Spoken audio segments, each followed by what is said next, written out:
വല്ല കാര്യം ഉണ്ടാടേ കാനഡയിലെ നല്ലൊരു ജോലിയും കളഞ്ഞിട്ട് കയറി വരെയാണ്. കയറി വന്നതല്ല, കയറ്റി വിട്ടേല്ലേ. കയറ്റി വിട്ടതാ? അവിടെ ട്രക്കിന്റെ ഡ്രൈവർ അല്ലടാ ഞാൻ ഒരു ദിവസം രാത്രി ട്രിപ്പും കഴിഞ്ഞ് പറഞ്ഞ വഴിക്ക് മാനെടുത്ത് ക്രോസ് കയറി.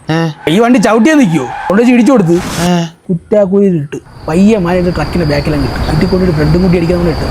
ഞാൻ അവിടെ ചെന്നപ്പോ എനിക്കുമ്പോ അവിടെ പോലീസ് ചെയ്യും. അതെങ്ങനെ? അവിടുത്തെ മാനിക്ക് GPS ഘടിപ്പിച്ചിട്ടുണ്ട്. ഇതെനിക്കറിയാമോ? അവര് മോണിറ്ററിൽ ഒരു മാൻ മാത്രം വെച്ച് വിടണം ഹൈവേ വഴി 100-120 സിഗ്നലൊക്കെ നിൽക്കാണ്, നിയമം പാലിക്കണം. വീട്ടിൽ ചെന്നാൽ പോലീസ് അവിടെ എരി നേരിത്തോണ്ട് മറ്റേ പെടക്കോഴിക്ക് കൊടു. ഇവൻ കഥ കേൾക്കണില്ലേ? ഇവിടുത്തെ പെടക്കോഴിയുടെ ബാക്ക് കണ്ടിട്ടുണ്ടാ? ഇവിടുത്തെ പെടക്കോഴിയുടെ ബാക്ക് കണ്ടിട്ടുണ്ടാ? ഇടയ്ക്ക് ഈ പെടക്കോഴി മുട്ടയിടൂലായിരുന്നു. എന്നിട്ട് ഇവിടെ ചാവലിനെ പിടിച്ച് ഞാൻ വെള്ളത്തിൽ തല മുക്കി വെച്ചു കൊടുത്തു.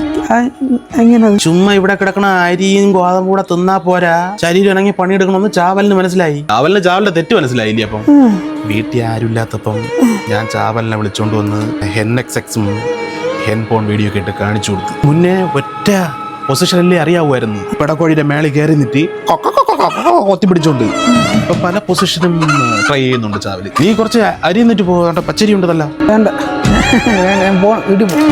എന്നാ ഗോതമ്പ് എടുക്കാടാ, കഴിച്ചിട്ട് പോടാ. വാടാ കഴിയടാ.